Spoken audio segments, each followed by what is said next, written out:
As we launch into this new year, I'm going to do something a little bit unusual for our Sunday morning. Today, I'm going to talk almost exclusively to the men. And ladies, you're going to want to listen in because I'm going to talk about you, and everything that I have to say to the men is going to have a direct impact on you and towards you. But I want to talk to the men as we start a new year, because here's what I know about the men in the room and the men that are listening to me and the men in your life. They desperately want to get it right. And you need to know that. They really do. What I mean is they really want to get it right as a man, as husbands, as dads, and for lack of a better term, they want to actually feel like they're winning at work and at home and in the relationships that matter most. And one of the other things that you should know is one of the core questions that a man deals with and haunts us from boyhood is, do I have what it takes as a man? And as we move in from our teens into our 20s and into our 30s and beyond, life, relationships, clarity as to what it means to be a man, the roles that we fill, it can get complicated, it can feel overwhelming at times, and there's a lot of mixed messages and confusion around what it means to be a man. And in current culture, the term masculinity has taken on almost by default a negative connotation. In fact, one of our guys from New Life invited a friend to come sit with him today, and his friend's immediate response was to the message title, well, that sounds like toxic masculinity. So many men, especially the next generation of men, are left feeling confused and even judged, and there's really no place to look for guidance as to what it means to be a man and what to do with the traits and the leanings that would be labeled as masculine. And yet one thing that I think that we can all agree on is that something needs to change. What we're doing is not working.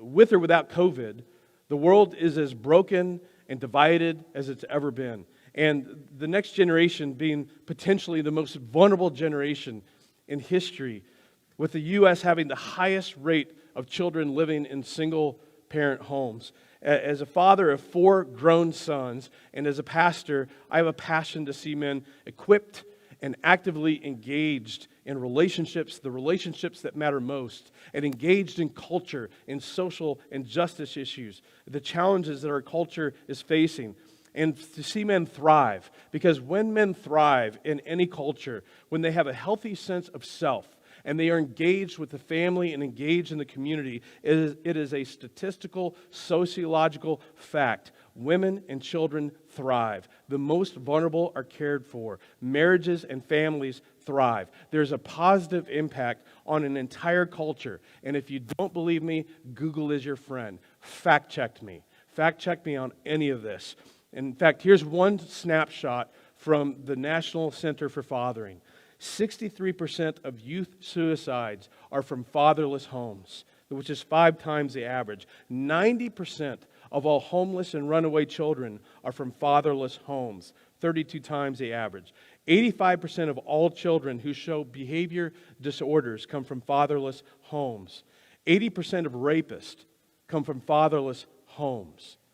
71% of all high school dropouts come from fatherless homes. Fatherless children are twice as likely to drop out of school, while children with fathers who are involved are 40% less likely to repeat a grade in school, 70% less likely to drop out of school, and in fact are more likely to get A's. 75% of all adolescent patients in chemical abuse centers come from fatherless homes. And I could go on with the statistics that prove just how critical you as men are to the health of your home, the health of your community, to our culture, and to the next generation. And we must never underestimate what's at stake for you as men to understand your role as a man, for your sake, for your wife's sake, for your future wife's sake, and for the sake of our culture and the next generation, your kids, your grandkids, your nieces, your nephews, and the world. And that's why I decided to start the new year talking to men, because what God has called us as men to be has been confused at best and lost at worst. And our culture and the next generation are paying the price. And if you're a single man listening to me today, then you have the chance to get this right from the very beginning for a potential future marriage and future children. And ladies, as I talk today, especially any single ladies, my hope is that this will help. That this will help define the kind of man that you should look for if you are, in fact, in a relationship or looking for or hoping for one in the future, to help set the bar.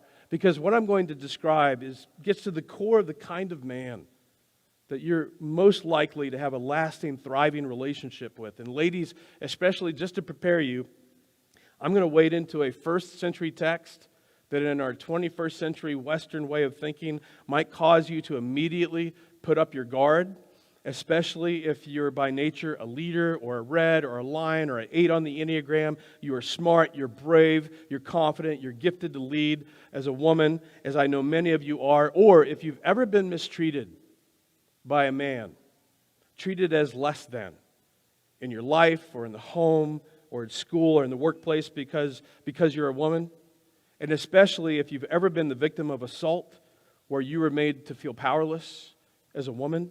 The text that we're going to look at today has been manipulated and abused by men in certain religious circles, primarily by men, and it might appear somehow devaluing of you as a woman at first hearing, but if you hang with me at the end, and we get to the author's intended meaning, what's really being described, not the manipulated interpretations men have given in certain religious circles, I believe that you'll see it's quite the opposite. In fact, it places a higher value on you than you may even place on yourself, and it places you in a position of honor to be most cherished, which will seem counterintuitive at first because of the wording. So if you get distracted by a text or Amazon or a small human, okay, you're going to hear me say something that I didn't say, and I'm going to get angry emails and texts, or you'll just decide we just can't go to that church anymore, okay? So just hang with me and don't get distracted. And if you're a man listening to me today and you go, Chad, listen, I'm not really that much of a spiritual guy, and I'm still uncertain about God and church and Jesus and all that, and my wife maybe come, and I thought maybe there's beer and pizza afterwards. I don't know. Even if you're not convinced about God and church or Jesus, you're going to have some takeaways. And if you apply them, it doesn't matter what you believe about all that, you will, to again, lack of a better term, you'll win at home as a husband, as a man, as a dad, and have a positive impact, bigger than you can imagine, on culture. So today we're going to look at a New Testament book called Ephesians. Even though it's not really a book, it's a letter written by a man who started out hating Christians, and then he steps onto the pages of history as a one-man wrecking machine, seeking to destroy and eradicate Christians and Jesus followers, having them in prison, having them executed. But then about 4 to 7 years after Jesus had been tortured, crucified, and buried, Jesus meets him on a road and essentially knocks the guy off his horse. His name was Saul. Later his name is changed to Paul. And there's this life-altering encounter with a guy who was supposed to be dead, but he's very much alive. And he did what any of us would do if we crossed paths with a guy who predicted and pulled off his own death and resurrection. We just go with whatever he says. And so Paul goes from being the greatest destroyer of the church to the greatest church planter that has ever lived. And he planted churches all around the Mediterranean rim. And one of the places that he planted a church was in a city called Ephesus, which is on the west coast of modern-day Turkey. And some years later, Paul writes a letter to them while in prison in Rome, because these were essentially baby Christians. All they had was a completely pagan background. They didn't even have or really care for what we consider the Old Testament. So they were, in essence, starting from scratch. So Paul would write these letters to help teach them what it looked like to follow and be faithful to a God who loves us. And for us, in this letter, Paul gives us huge insight about both the positional and the practical elements of a man's role when it comes to marriage and family, and what it looks like for a man to live into and lean into his God-given, his God-designed role. So Paul begins with this positional aspect of manhood, saying in Ephesians 5, verse 22, "Wives, submit to your own husbands as to the Lord." And immediately, again, you're like, whoa, okay, just hang in there. "Wives, submit to your own husbands as you do to the Lord, for the husband is the head of the wife, as Christ is the head of the church, his body, which he is the Savior." So Paul's giving a description of how God structured and designed the marriage relationship. So he says the husband is the head of the wife, as Christ is the head of the church, his community, his movement, his body, that he's the Savior, the protector, the guardian. And Paul says that God has positioned the husband in a role of relational and spiritual leadership in his marriage and family. To put it simply, men, you have been appointed as the head of your wife and the relational and spiritual leader of your family. Now, odds are when you got married, that's not what you thought you were signing up for. Okay, but according to God, who created you and loves you and who created marriage, part of becoming a husband is that you take on the responsibility by appointment of being the relational and spiritual leader. And you might ask, okay, well, where do you get that? Well, we get that by Paul giving the comparison. The husband is the head of the family, as Christ is the head of his family, the church. That as God appointed Christ as the head and the leader of the church, men, whether you like it or not, whether you knew it or not, whether you feel up to it or not, you've been appointed as the head and the leader of your wife and the relational and spiritual leader of your family. Now, the bottom line is, here's what that means. It means that you're responsible. It means you're responsible for everything that happens in your home, good and bad. Relational and spiritual leadership means complete and total responsibility for everything that happens in the home, to which some of you say, well, that's not news to me. My wife tells me all the time I'm responsible for everything in my home. Okay, there's a difference. What she's saying is it's your fault. Okay, you're to blame for everything. Okay, the good news is you're not to blame for everything that happens in your home. Everything that happens in your home bad isn't necessarily your fault. But regardless of what happens, good or bad, you're responsible. And relational and spiritual leadership is about stepping up to the plate and taking responsibility for everything that happens under your authority as head of your family. But if we're honest as men, when we hear that, go like, there's something inside of me. I don't want that. I don't want that level of responsibility, especially if your temperament is more laid back or go with the flow, more golden retriever, more passive in nature. But nearly all of us as men, there's just something inside of us that goes, honestly, honey, seriously, you're really better at this stuff, okay? You take it. I mean, especially when it comes to emotions and feelings, and honey, you're just better at this, so you take it. And ladies, there's something inside of you that goes, okay, I'll take it. But why? Well, because in the Garden of Eden, Adam and Eve sinned and everything got jacked up. And as a reminder, we don't take Adam and Eve seriously because it's in the Bible. We take them seriously because Jesus did. And in the garden, everything just got turned upside down. And so what Paul says is so important. He says, men, regardless of how you feel, even though the idea of this level of responsibility may want to make you run in the opposite direction, to avoid it, to abdicate it, Paul says, you're responsible. The buck stops with you. And when you and I refuse to take that responsibility seriously, we end up placing a burden, an emotional weight, a responsibility onto our wives that God never intended for them to carry. And although she is very capable, although she's probably smarter and maybe more able than you, when you place on her a responsibility that God did not design her to carry, one that God has given you, although it may work for a while, eventually things will break down. And then there's this tension and problems that you can't ever seem to put your finger on. And there's this constant string of fires and conflicts. And you wonder, why is my marriage less than happy? And why can't I seem to get this family to work like I want it to? And to function? And why is it that my wife and my children don't seem to respect me? It happens because the man has delegated his responsibility. See, we can delegate tasks and jobs and chores. We cannot delegate responsibility. Because God handed it to you when you said, I do. You are the head of your home, the head of your wife, which means that you're responsible before God for everything that happens in your home. And when you and I refuse to take that responsibility, eventually our wives and our children lose respect for us. Just like you lose respect for anyone in society who refuses to take responsibility for what we know they are ultimately responsible for. You may have had something like this happen at work where you had a boss or a director, somebody that was ultimately responsible for your department, and something goes wrong, and then they point their finger, even though it may not be directly their fault when that happens, there's something on the inside of you that dies a little bit towards them because you saw a man shirk his responsibility. And as men, we will make wrong decisions along the way. But here's what we have to understand. Our wife and our family are far more concerned about our willingness to take responsibility than they are about us getting every little decision right or being perfect. When we don't take responsibility, respect gets chipped away and chipped away. And when the respect level in your home drops to a certain point, your influence level drops as well. When we lose the respect of our wives, we lose influence over them. And then we have to resort to either completely withdrawing and pulling back or going the opposite direction and trying to power up, I'm the boss, I'm the man, I'm the head, and resort to rules and commands. Why?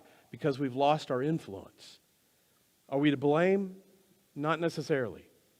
Are we at fault? Not necessarily, but we are responsible.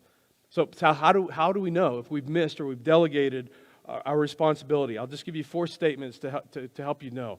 The first is that you blame other people and things for the problems in your home while refusing to deal with the problem. See, it's absolutely normal to have challenges and conflicts in the home, but it's not okay to leave them unattended or ignore them and just live with it. If you just let it lie, hoping that it will resolve itself on its own and just ignore it, then you shirk your responsibility. You're like, listen, my wife, she came into this marriage with this problem. I didn't fully understand it, but there was this thing growing up with her mom, and her mom was controlling, or she had this daddy issue, and she came in with all this baggage. So that's why we have all these situations, and I just, I don't really want to deal with it because, it's really her parents' fault, which means it's really her fault. It's everybody else's fault. I don't even know where to begin, so I'm just not going to deal with it. Or, work has been demanding, and COVID's been a nightmare, and there's all these things that are out of my control, and I just don't have the emotional energy for it, and you blame other people and other things. When you do that, you're avoiding engaging the problem in your home under the auspices of saying, it's not my fault, and you point the finger. And if that happens, then you have, in fact, backed off your God-given responsibility as a man, as a husband, as a dad. You must engage. Have problems, but don't be content to live with them. Take responsibility to do something about it. Connected to number 1, that you're abdicating or delegating when you allow your wife to take the blame, especially publicly, for family problems. You've seen husbands do this. Maybe you've done it. There's a situation or a tension or a problem. People on the outside know there's a problem, and so he points his finger at his wife and says, it's really kind of her. She's really the source. She's really to blame. I mean, she's kind of like her mom. She's pretty controlling. She's never can be on time. She's so emotional. I mean, she never should have got that credit card. She's never really been a good driver. She overmothers the kids, and that's why we have these problems. If your wife is one of those that is chronically late, don't get somewhere and tell people it's her fault. Okay, don't blame it. Just take responsibility. We're late. These other things that we're facing, hey, whenever you point the finger at your wife for family problems, then you're not taking responsibility. Number 3, you're rejecting your responsibility when you distance yourself from your marriage and family problems. You're like, honey, you'll just have to deal with it. I don't have the time. I don't even know where to begin. Just stop overthinking. Stop being so emotional. Just calm down. That always works, right, ladies? Like a sure way to enrage a woman and risk causing her to commit homicide is to tell her, you're so emotional, just calm down. I'll come to your funeral. So, just deal with it. I just don't have, I got my own set of problems and pressures, and son, you'll just have to call the coach, and honey, your problems can't be my problems. I'm busy. Okay, that's a man who's distancing himself from situations and from the problems in the family, in the home. When God's called us to take responsibility for that, to be responsible. And then number 4, you're rejecting responsibility when you don't listen. Now, man, I don't know why this is so hard for us to listen, to really actively listen. But we have a hard time. I mean, especially early in my marriage, I failed at this so often. To my embarrassment, I can't tell you how many times that my wife, Shauna, had to finally just blow up where I finally would get my attention, like, oh, this is important to you. Like, I was just such an idiot because it didn't need to get to that point. And men, we can be so guilty of this. I mean, here's this woman who at least at one time in our life was the most important person to us on the planet. I mean, during dating or an engagement, we were ready to move heaven and earth to win her heart. But now we don't want to listen. I mean, the most brutal example of this happened just a few weeks ago. My wife and I were having dinner with two other couples, and one of the couples, they've only been married for a few years, and the husband happens to be a sports fanatic, which I can respect. I mean, he just loves sports. And he's telling us something that had happened like a couple weeks before, how he was in the living room with 3 games going on when his wife started talking to him from the kitchen, and in front of us and in front of his wife, he kind of acts through the arm motions of pause, pause, mute, and then in a voice just filled with disdain, "What?" And he's describing this interaction as if his response was totally appropriate. And my wife looked at his wife. I mean, this beautiful, kind-hearted, gentle, most loving, positive person you're going to ever meet. And Shauna said his wife's face just fell in embarrassment and sadness. Because for her husband, some college ball games, which were under DVR control, mind you, were more important than listening to his wife in that moment and quite honestly in general. And the problem isn't that you might miss some life-altering detail of a story from your wife or one of your kids. The problem is that when you and I refuse to make time to actively listen and actively communicate that we're listening, what we end up communicating is, "I'm not available and you're not that important." Now, that's not what you're thinking, but that's what she's feeling. And if you're a man who allows this to remain a bad habit of not actively listening, you will chip away at her level of respect for you and eventually your influence. And maybe there are problems in your home that aren't your fault. Maybe she did come into the marriage with problems and challenges and wounds. You know how I know that's fact? Because we all do.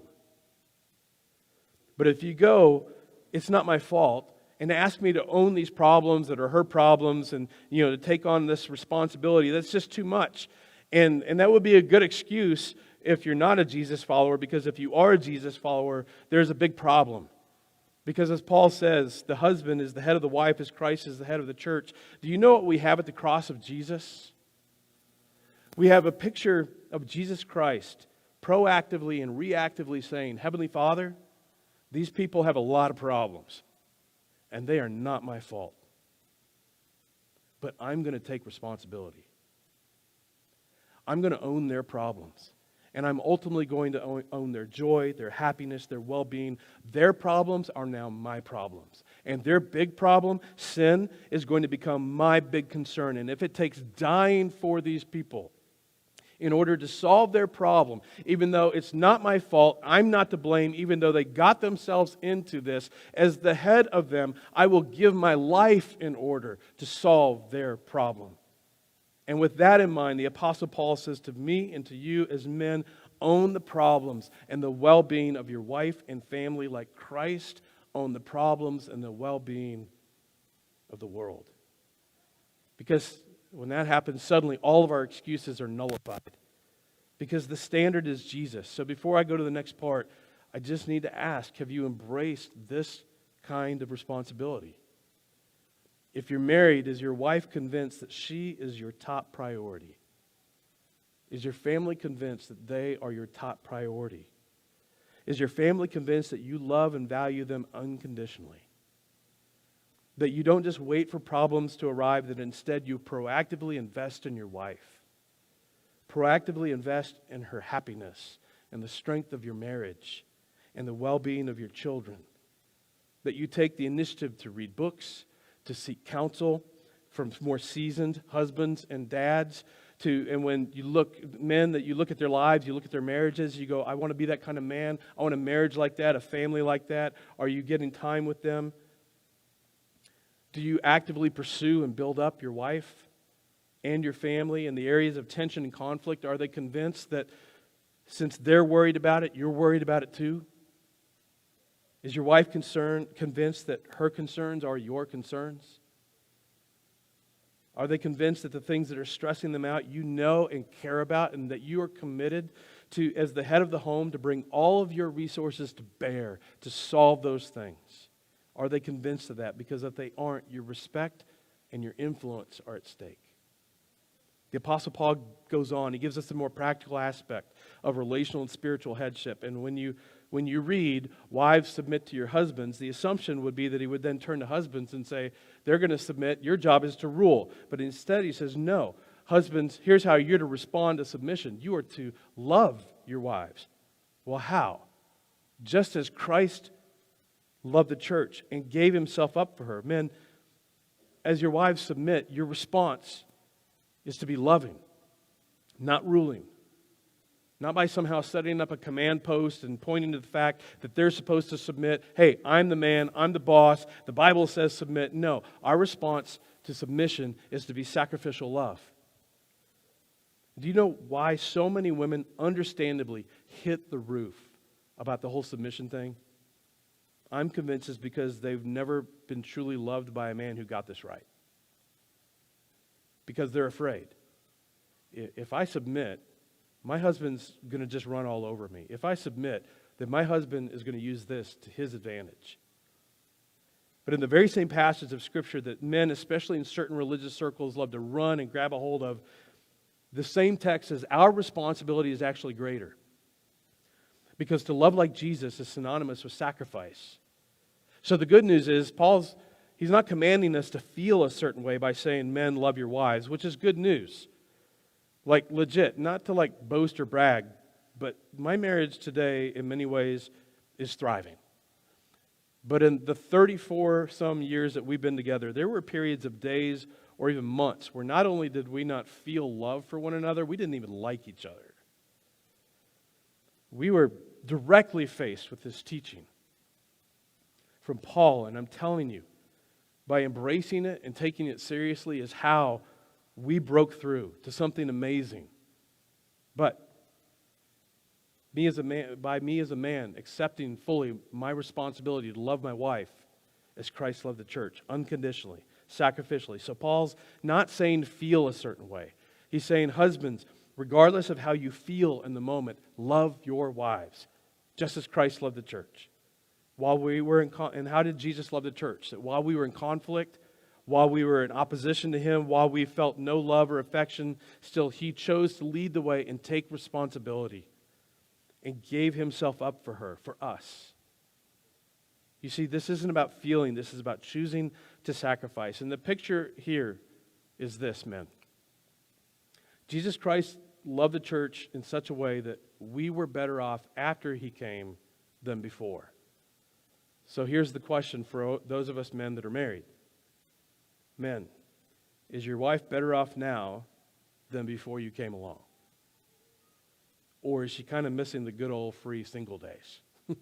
Like I was doing a lot better before this bozo came along. So, see, you'll know you're loving your wife like Christ loved the church when she's able to say in her own words, my life is so much richer and so much better because you're in it. I can't imagine life without you. Life is better because you are with me.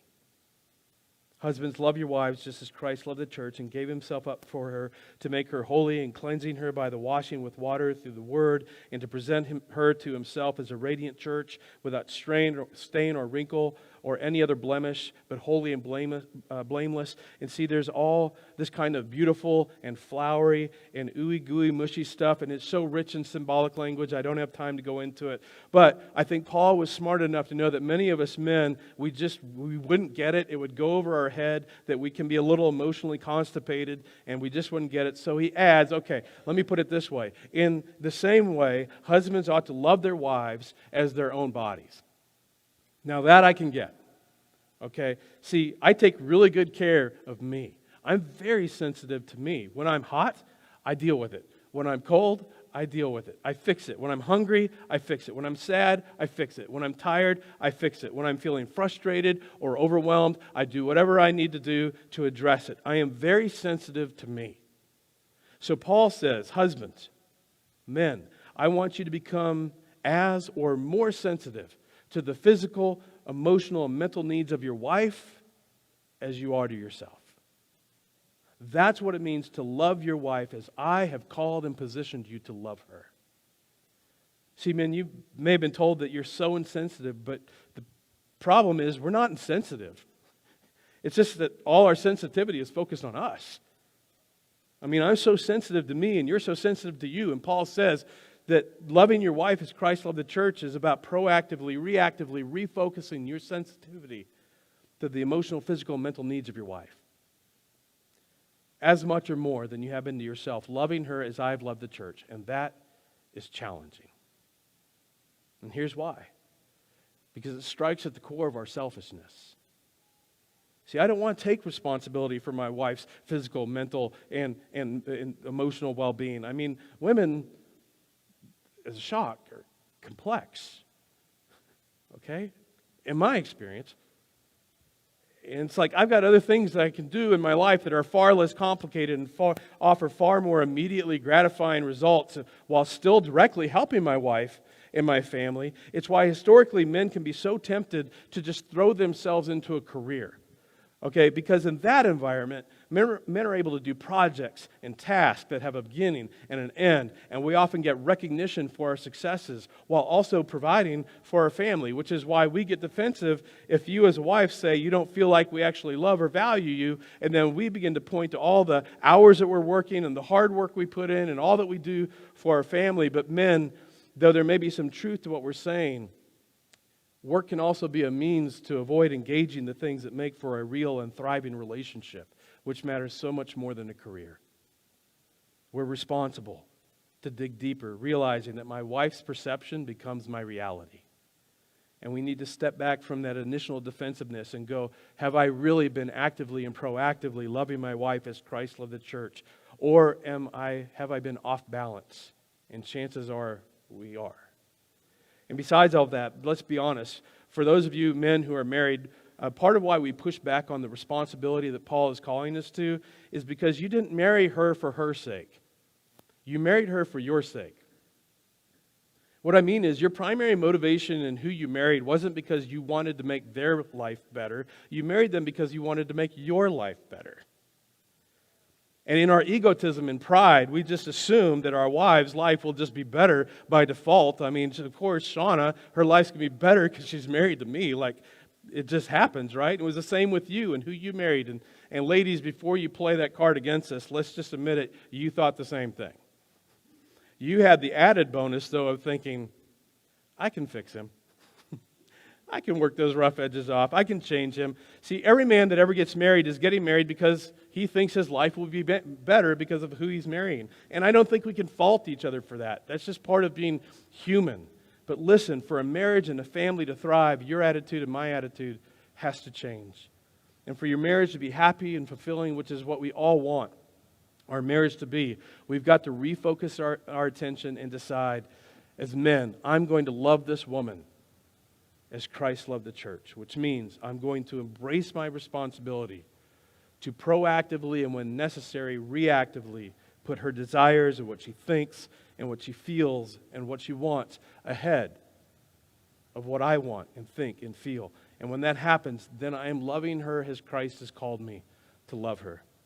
And if we're facing differences and conflicts that we can't seem to overcome on our own, then I'm going to take the initiative to pray. I'm going to take the initiative to read, to get us relational help, to seek advice, to get me into counseling, to get us into counseling.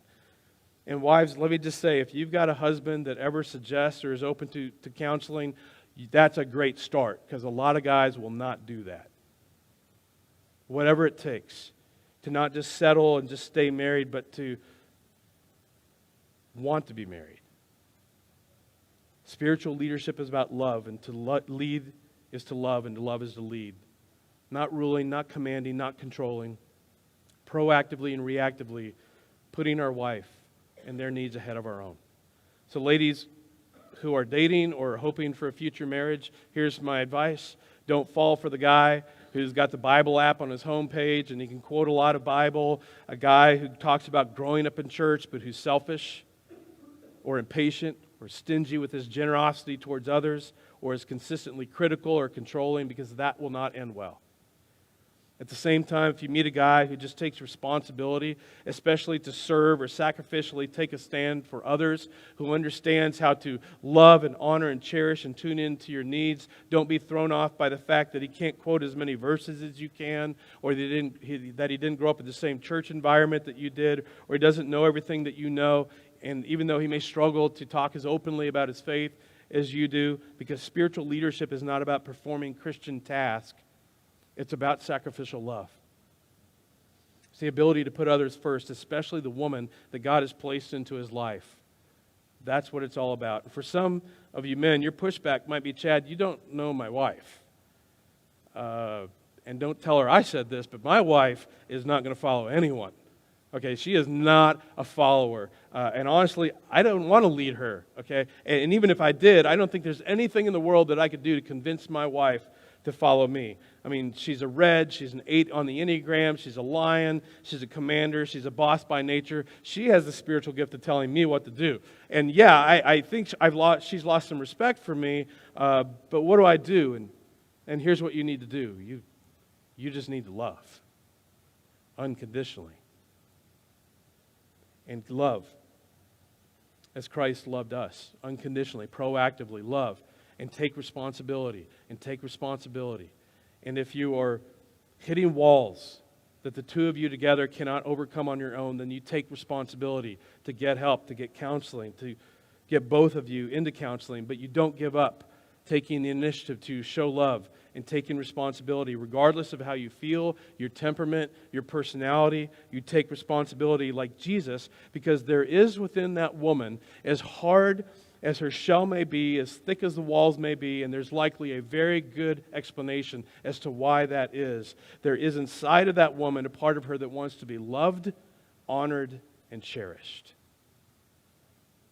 And over time, unconditional love and consistent stepping up and taking responsibility will slowly chip away at those walls and defensives. And when you finally get through, you will see a different person, and it will all be worth it. And I'm telling you, sin has messed us all up that causes, in such ways, it just causes us to act in weird ways. Years ago, I used to do a lot of marriage counseling, not anymore because I realized I wasn't as smart as I thought I was. But I was working with a couple where the wife, she was definitely like that strong alpha personality. Her husband was more the laid-back golden retriever personality, laid back, pretty passive. And on the surface, it just looked like his wife delighted in just irritating the snot out of him from time to time. And I'll never forget, in a moment of brutal honesty, she just acknowledged, sometimes I just do and say things just hoping I will make him mad enough that he'll take a stand. See, the irony in my experience is even the strongest, most leadership-oriented wife longs for a man who will take responsibility, which I believe is the thumbprint of God's design for this relationship. A man who knows himself and who will lead. He won't just wait for another conflict to arise, but he will be proactive in accepting responsibility and put the health and emotional health and happiness level of their marriage and well-being of their family as a priority. And a man who, when the chips are down, that he'll step up and he'll be willing to sacrifice his own comfort and preferences for the well-being of his wife and his family. Men, there's something deep down in us that longs to be admired and respected, and there's something about the admiration and respect of our wife. I'm just telling you, when my wife expresses appreciation or respect or admiration for me, it just triggers something in me that makes me feel like I could take on the world. And I want that for you.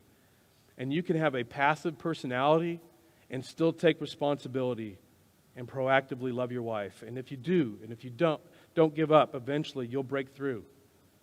And she will treat you differently, with admiration and respect, because there is within your wife this part of her that wants this kind of love so desperately.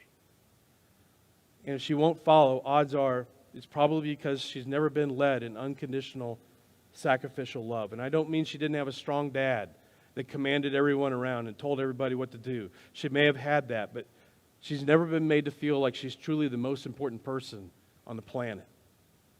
But if you do, I'm convinced that in time she'll respond. In fact, let me flip it and I'll close with this. If you're a woman, especially if you've been pushing back mentally in some of what I've said, I mean, let's just acknowledge you are a strong, capable, intelligent woman. All the temperament, personality tests show you're a leader, not a follower. Just use your imagination for just a moment. Imagine that you're married and your husband would love you with the kind of love that I just described today. That he's made it consistently obvious that he's convinced that you are the greatest thing to walk the planet. Imagine that he cares more about you than his job or anything or anyone. Not that he's a doormat or doesn't have his own interest. It's just that you are the center of his affections and the love of his life. And he regularly does whatever he can to know and speak your love language, to support you and clear the path, to do whatever he can to give you a clear opportunity to thrive as a woman with your personal gifts and talents and passions and callings. And when the inevitable conflict arises, instead of shutting down or completely withdrawing, he steps up and he engages. In fact, you're convinced there isn't anything he wouldn't do, not just to stay married, but to do what it takes to create a home where no matter how many years pass, you don't just love each other, you like each other and spending time together. How would you feel about submitting and following a man who loved you like that? How would you feel about being able to trust a man with that much of your life and your soul and your heart and your emotions? So men, leading the home is about taking responsibility. So my question as we wrap up is just twofold. The first is, does your family know that you're taking responsibility? And number two, are you proactively and sacrificially loving your wife as Christ loved the church? Because if so, then you're being the best man that God has called you to be. And God will honor that, and your marriage and your family will thrive, and so will culture. Let me pray for us. Father, I pray for all of us in this room, and I just want to pray especially for the men that are listening to me, for the next generation of men that are in the hallway over. That, Father, that you would give us the courage to step into and lean into the things, into our family, and certainly into culture. There's so many opportunities for us to step up to make a difference.